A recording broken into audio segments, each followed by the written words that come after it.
Hello everyone, अगर आपको dry cough की समस्या है और जब भी आप बात करते हैं तो ये खांसी बहुत ज़्यादा बढ़ जाती है या ज़रा सी भी बॉडी के मूवमेंट से खांसी अगर आपकी बहुत ज़्यादा बढ़ जाती है।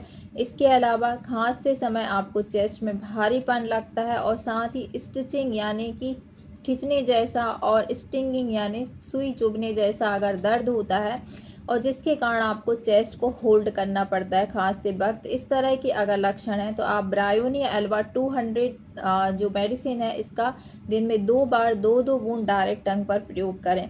अगर आपको एक्यूट कफ है तो आप इसको 7 डेज़ के लिए प्रयोग करें। अगर आपको क्रोनिक कफ है यानी लंबे समय से सूखी खांसी की समस्या है तो आप इसको 14 डेज़ तक प्रयोग करें। आप इसके रिजल्ट खुद देखेंगे।